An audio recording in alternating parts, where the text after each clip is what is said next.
본문의 생명의 말씀은 에스겔 37장 1절에서 10절입니다. 말씀을 봉독해 드리겠습니다. 여호와께서 권능으로 내게 임재하시고 그의 영으로 나를 데리고 가서 골짜기 가운데에 두셨는데 거기 뼈가 가득하더라.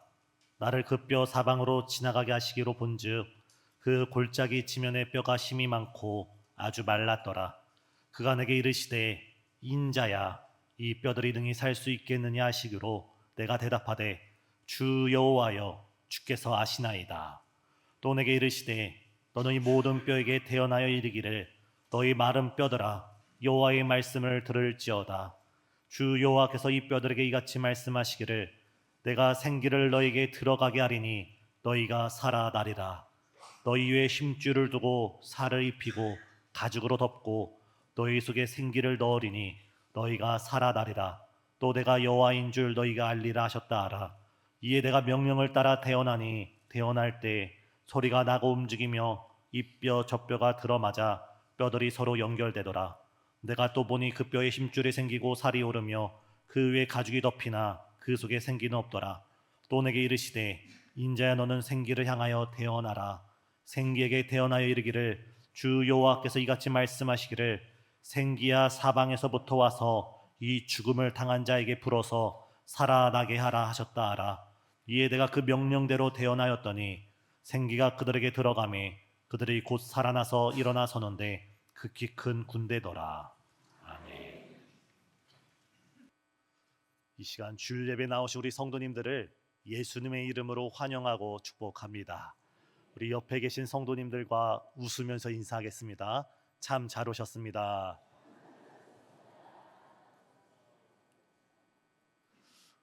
어느 날 하나님께서 에스겔 선지자를 강권하여서 어느 한 골짜기로 데리고 가십니다. 에스겔이 그 골짜기를 둘러 다닐 때 그 넓은 골짜기 가운데 뼈가 심이 많음을 바라보게 됩니다. 이쪽 저쪽 아무리 살펴봐도 그 많은 뼈들이 모두 다 말라 있었더라라고 오늘 성경은 기록하고 있습니다. 그 드넓은 골짜기 가운데 한 줌의 소망도 없이 한 줌의 희망도 없이 에스겔이 바라보고 있는 골짜기는 절망의 골짜기, 죽음의 골짜기, 사망의 음침한 골짜기였습니다. 바로 그때 우리 하나님께서 에스겔에게 한 가지 질문을 하십니다. 인자야, 에스겔아, 이 마른 뼈들이 능히 살아나겠느냐? 우리 성도님들께서 에스겔이라면 뭐라고 대답하시겠습니까? 믿음이 가득한 분은 주님이라면 살려낼 수 있습니다 고백하실 것이고, 믿음이 없는 분들은 주님, 이미 말라버린 것을 어떻게 살려냅니까? 라고 대답할 수도 있겠습니다. 오늘 본문은 단순히 에스겔 한 사람에게 주어지는 환상이 아니라 오늘 우리에게 주어지는 하나님의 말씀이면서 하나님께서 이 죽은 뼈가 어떻게 회복되고 부활하는지를 보여주면서 우리의 삶 가운데 회복과 부흥을 꿈꾸게 하시는 줄 믿습니다. 이 시간 함께 말씀을 살펴보면서 우리의 삶이 회복되고 우리 삶이 부흥되기를 간절히 사모하면서 주 앞에 나아가는 우리 모든 성도님 되시길 소망합니다. 첫 번째, 에스겔은 절망 한가운데서 하나님께 기도하며 하나님께 부르짖습니다. 하나님은 에스겔 선지자에게 3절에서 물으십니다.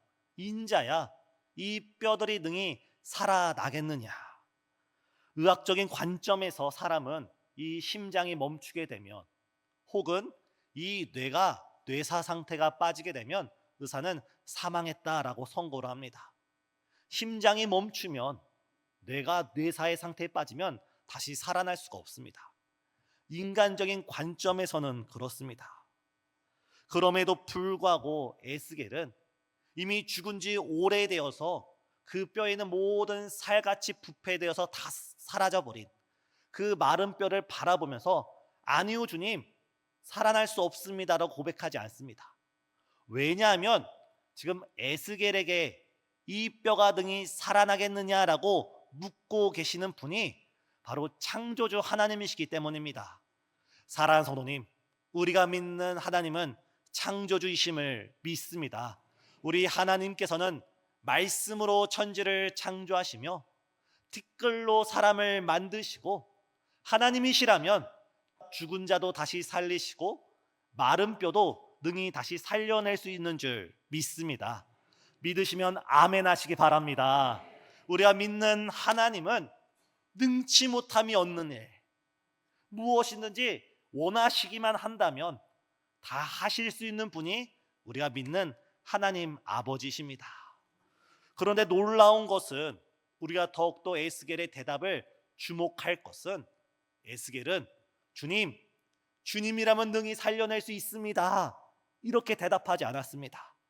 오늘 3절 하반절을 보면 에스겔이 대답하길 주 여호와여, 주께서 아시나이다.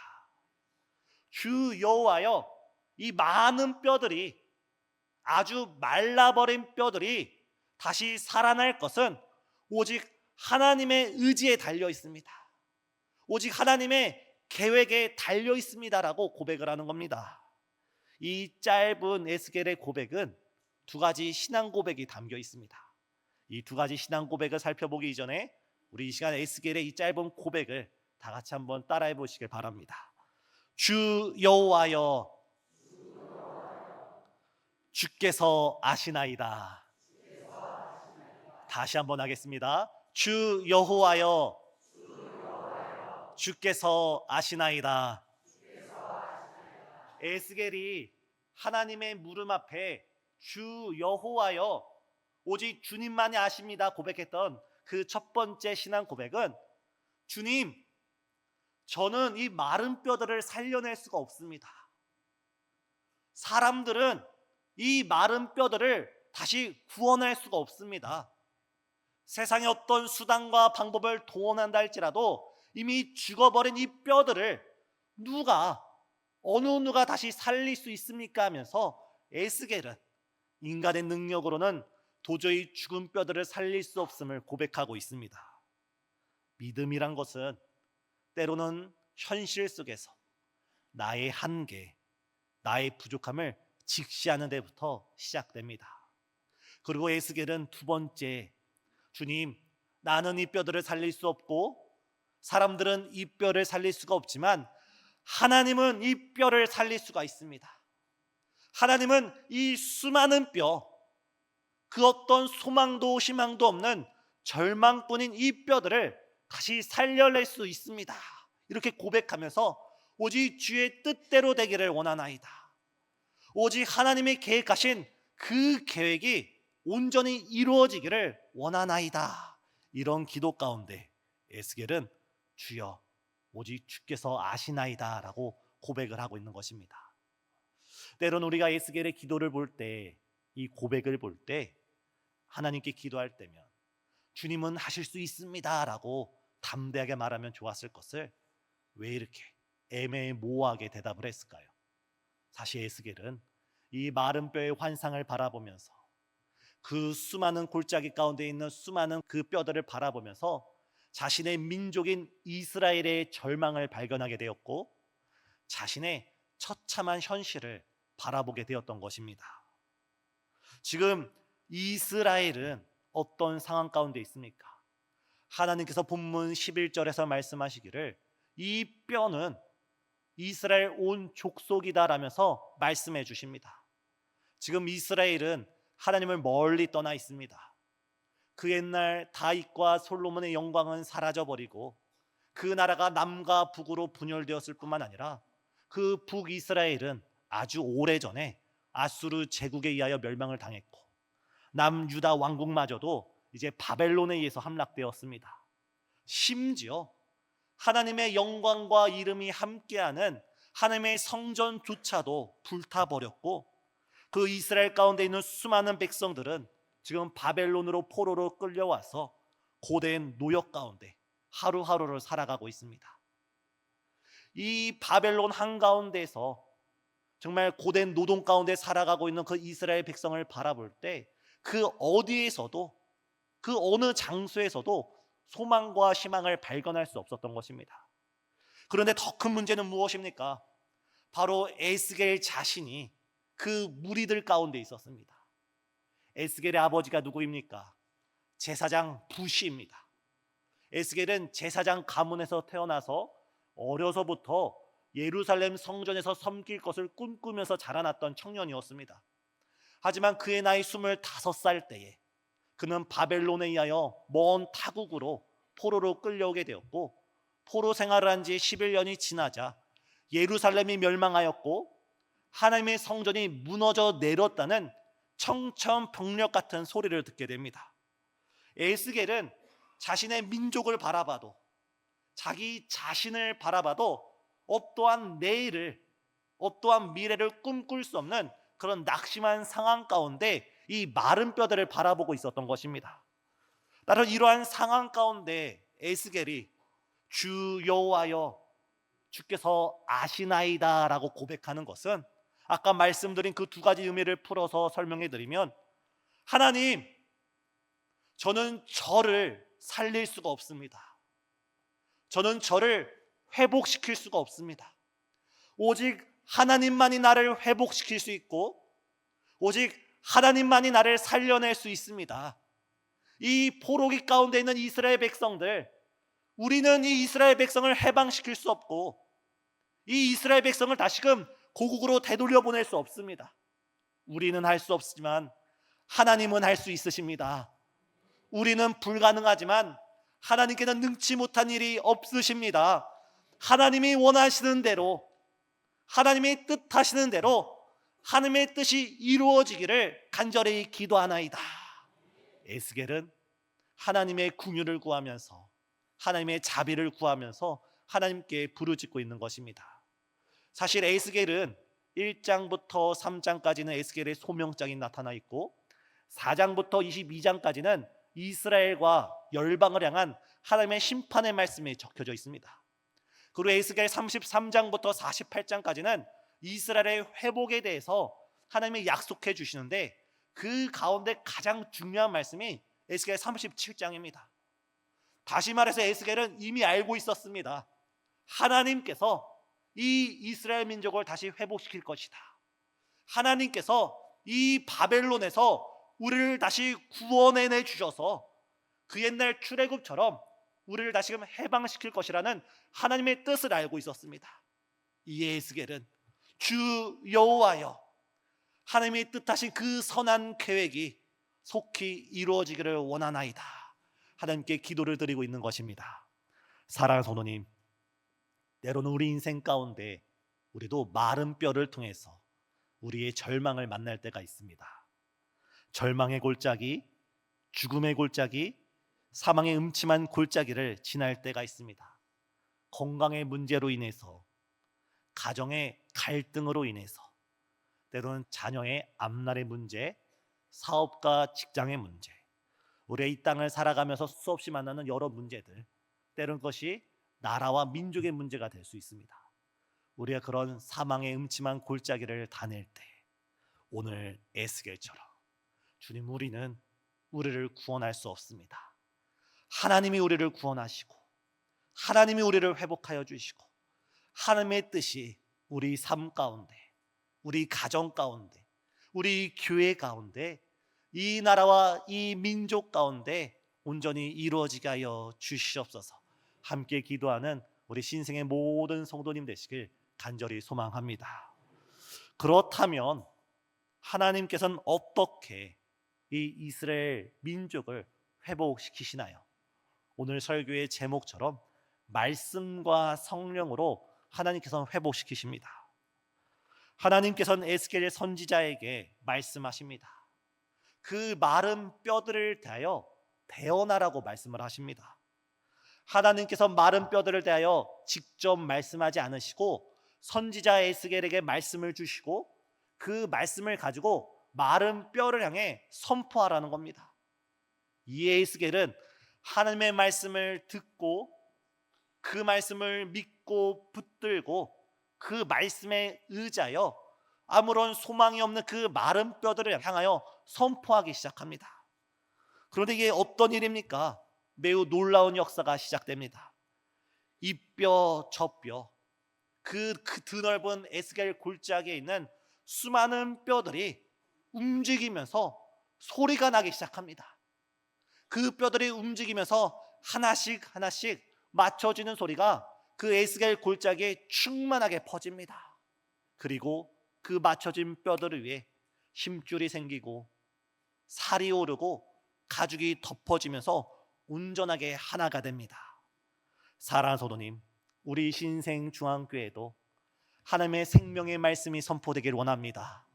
하나님의 살리는 말씀이 선포되길 원합니다. 우리가 예배 때마다, 우리가 모임 때마다, 우리가 하나님의 생명의 말씀을 함께 나눌 때 우리 교회 가운데 하나님의 말씀이 선포되어져서 예배가 살아나는 소리, 찬양이 예배당 곳곳에 울려 퍼지는 소리, 기도가 다시금 불타오르는 소리, 구역 예배가 다시 회복되어지며 우리의 믿음의 자녀들이, 우리 다음 세대들이 말씀으로 다시금 굳건하게 세워지는 아름다운 소리, 그 놀라운 이적과 기적과 간증의 소리가 우리 교회 가운데 가득하길 간절히 소망합니다.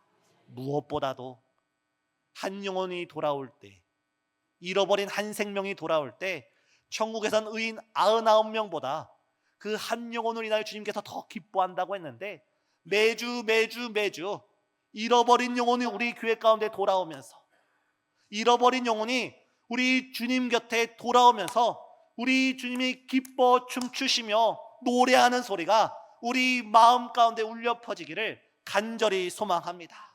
그래서 우리 교회가 말씀으로 하나 되는 교회, 말씀으로 예수님으로 하나 되는 우리 신생중앙교회가 되길 예수님의 이름으로 축복합니다. 우리 교회뿐만 아니라 이 대한민국에도, 이 나라와 이 민족에도 하나님의 생명의 말씀이 울려 퍼지기를 간절히 소망합니다. 지금 우리나라는 극심한 분열 가운데 있습니다. 좌우의 분열과 남녀의 분열과 세대 간의 갈등 가운데 있을 때 그것은 사람의 힘으로 하나 될 수 없습니다. 이 나라, 이 민족 가운데 하나님의 생명의 말씀이 선포될 때, 하나님의 살리는 말씀이 선포될 때, 주의 말씀이 온 사람들 마음 가운데 선포될 때 하나님께서 우리를 하나 되게 하여 주시는 줄 믿습니다. 이 민족이 예수 그리스도의 말씀으로 하나 되고 그 말씀을 기준 삼아서 운영되어지는 우리 나라가 될 수 있도록 우리 성도님 한 마음으로 함께 뜨겁게 기도하는 우리 모든 성도님 되시길 간절히 소망합니다. 다음 주일은 총동원 주일입니다. 우리 교회는 매월 첫째 주를 총동원 주일로 삼아서 정말 매월 첫 주, 첫 시간만큼은 다 함께 모여서 다 함께 예배드리면서 모이면 모일수록 더 큰 은혜를 주시는 주님의 은혜를 사모하고 있습니다. 이 총동원 주일 때만큼은 우리 장기 결석자들을 생각해 주시고 잃어버린 한 영혼을 생각해 주시고 그들을 위하여 기도하면서 그들에게 우리가 복음을 전할 때 에스겔이 어떻게 하고 있습니까? 마른 뼈에게 하나님의 말씀을 증거할 때 하나님의 놀라운 구원의 역사가 나타났듯이 우리가 부족할지라도, 우린 언변이 짧을지라도 우리가 하나님의 복음의 말씀을 가지고 장기 결석자를 찾아가고 잃어버린 영혼을 찾아가고 우리 가족 가운데, 우리 이웃 가운데, 우리 지역 사회 가운데 하나님을 알지 못하는 영적인 마른 뼈들을 찾아갈 때 우리의 부족한 입술로 하나님께서 영광 나타내 주실 줄 믿습니다. 그런데 이것이 끝이 아닙니다. 하나님께서 에스겔을 통하여 말씀을 대언하게 했는데 사람의 형상은 갖춰졌는데 그 속에 생기가 없는 것입니다. 이 하나님께서는 다시금 에스겔 선지자를 통하여 대언하게 하십니다. 생기의 바람아 이 사람에게 들어가라 말씀을 하시는 겁니다. 여기서 우리는 또 한 가지 놀라운 하나님의 은혜를 발견할 수가 있습니다. 맨 처음 에스겔이 그 에스겔 골짜기에 섰을 때 그 눈에 보이는 것은 사방에 가득한 뼈들밖에 보이지 않았습니다. 하지만 에스겔이 하나님께 기도를 드리고 하나님의 말씀을 듣고 하나님의 말씀에 순종하면서 한 걸음 한 걸음 순종하는 걸음을 걸어 나가다 보니 하나님께서 오늘 말씀하시기를 9절에 너는 사방에 있는 생기에게 말하라. 너는 사방에서부터 생기의 바람이 불어오라라고 명령하고 있는 것입니다. 우리가 하나님을 주목하지 않고 우리가 주의 말씀을 주목하지 않으면 우리 눈에는 마른 뼈와 같은 절망적인 상황밖에 보이지 않습니다. 하지만 우리가 하나님께 기도하며 하나님의 말씀을 붙들고 그 말씀에 순종하면서 오늘 하루를 살아갈 때 하나님께서는 우리의 영적인 눈을 열어주셔서 지금 우리와 함께하고 있는 성령 하나님을 깨닫게 하여 주시는 줄 믿습니다. 이에 에스겔은 생기의 바람아 불어와라, 보다 더 엄밀히 말하면 생기의 바람아 지금 죽어있는 이 마른 뼈에게 들어가라 말하고 있습니다. 이때 어떤 놀라운 역사가 일어나나요? 이 죽었던 사람, 이 마른 뼈가 하나님의 큰 군대로 변화된 줄 믿습니다. 사랑하는 성도님, 지금 우리 인생 가운데, 우리 가정 가운데, 우리가 운영하는 사업장과 혹은 우리의 현실 속에서 지금 우리가 절망을 마주보고 있나요?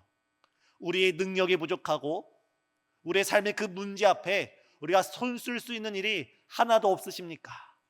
바로 그때 우리가 주의 말씀을 주목하시고 성령으로서 우리가 다시금 일어서는 저와 우리 성도님 되시길 간절히 소망합니다. 말씀을 가까이 하시면서 성령을 사모하시길 바랍니다. 주님, 우리 영혼에 주의 음성을 들려주시옵고 우리 메마른 심령, 마른 뼈와 같은 우리의 심령에 성령 충만을 부어주시옵소서. 하나님은 에스겔에게 이 에스겔 환상을 통하여서 내가 이스라엘 백성을 이렇게 회복시킬 것이다. 너희는 지금 마른 뼈와 같은 존재지만 내가 너희를 하나님의 군대로 거듭나게 할 것이다 라고 말씀하시면서 오늘 시간 관계상 읽지는 못했지만 본문 13절 14절을 보면 너희가 지금 바벨론 무덤 가운데 있다. 내가 그 무덤 문을 활짝 열고 너희를 거기서 나오게 할 것이다. 내가 내 영을 너희 안에 두어서 너희가 해방될 뿐만 아니라 너희가 새 삶을 살아가게 하겠다면서 하나님이 약속하십니다. 하나님께서 약속하신 것 하나님께서 반드시 이루어 주시는 분임을 믿습니다. 이 약속이 언제 이루어지나요? 바로 바벨론 포로 70년이 찼을 때 하나님께서는 갑작스럽게 고레스 왕을 통하여 이스라엘 백성에게 해방을 선포하시면서 고국으로 돌아가게 했습니다. 그 내용이 시편 126편에 기록되어 있는데 그때 이스라엘 백성이 우리가 꿈꾸는 것 같았도다. 절망의 상황에서 단순간에 우리를 구원하신 그 은혜가 우리가 꿈꾸는 것 같았도다 하나님을 찬양합니다. 하지만 이 놀라운 역사가 여러 구약학자들, 여러 신학학자들을 함께 살펴볼 때 또 한 번 이스라엘 역사 가운데 인류 역사 가운데 실현됩니다. 바로 지금으로부터 2000년 전 오순절 마가의 다락방에 실패했던 제자들, 예수님을 3번이나 부인했던 베드로, 수많은 제자들이 그 마가의 다락방에 모여서 오직 주만 바라보면서 오직 주님만 바라보면서 성령 충만을 위하여 기도할 때 호련히 하늘로부터 급하고 강한 바람 같은 소리가 그 마가의 다락방을 진동하면서 그 제자들 가운데 하나님의 영이 임한 줄 믿습니다. 사실 예수님의 공생의 3년 6개월 동안 제자들은 마른 뼈와 같은 존재였습니다. 그들은 예수님께 많은 것을 보고 듣고 배웠지만 결정적인 순간에 예수님을 부인하고 말았습니다. 바로 그랬던 그들이 오순절 마가의 다락방을 통하여 마른 뼈에서 십자가 군병으로 거듭난 줄 믿습니다. 사랑하는 성도님, 이제는 우리 차례입니다. 하나님의 말씀 없이 성령의 충만함 없이 우리는 이 땅을 살아갈 수 없는 마른 뼈와 같은 존재입니다. 우린 우리 힘으로 살아갈 수 없고 우리 능력으로 살아갈 수 없습니다. 우리에겐 하나님의 생명의 말씀이 필요하고, 우리에겐 하나님께서 약속하신, 우리에겐 성령이 필요한 존재입니다. 이 시간 주님, 이스라엘 백성들에게 말씀하여 주시고 하나님의 영을 보내주셔서 하나님의 큰 군대로 거듭나게 하신 하나님, 2000년 전 제자들에게 말씀하여 주시고 성령을 주셔서 십자가 군병으로 거듭나게 하신 하나님, 오늘 이 시간, 우리가 이 시간 간구하오니 우리에게도 하나님의 음성이 들려지게 하여 주시고, 우리에게도 성령의 충만한 역사가 이루어지게 허락하여 주시사, 우리가 예수 그리스도를 따르는 십자가 군병되게 하여 주시옵소서. 함께 기도하며 나아가는 우리 성도님 되시길 간절히 소망합니다. 주님, 우리는 마른 뼈에 불과합니다. 주의 말씀 없이는, 성령의 역사 없이는 하루도 살아갈 수 없는 마른 뼈이오니, 이 시간 우리 마음 가운데 주의 말씀이 충만케 하여 주시고, 우리 심령 가운데 성령의 은혜가 차고 넘치도록 기름 부어 주시옵소서. 우리 교회가 말씀으로 하나 되어지게 하여 주시고, 성령으로 하나 되게 허락하여 주시고, 잃어버린 영혼이 주 앞에 돌아오며 절망과 낙심과 사망의 음침한 골짜기에 앉아있는 영혼들이 말씀과 성령으로 소생케 하여 주시옵소서. 이 나라와 민족을 위하여 기도하오니 대통령을 비롯하여 모든 국무위원들 가운데, 이 나라 모든 백성들 가운데 주의 말씀이 선포되게 허락하여 주시고, 예수님 중심으로, 말씀 중심으로 이 나라 이 민족 살려 주시옵소서. 특별히 중등부 고등부를 비롯하여서 우리 교육위원회 수련회와 여름 성악교가 진행 가운데 있사오니, 우리 학생들 말씀으로써 성령으로써 주여 역사하여 주시옵소서. 몸이 아픈 환우들 가운데 치유의 손길을 베풀어 주시옵고, 삶의 답답한 문제 가운데 있는 이들에게 주의 음성 들려 주시옵소서. 예수님의 이름으로 기도드리옵나이다. 아멘.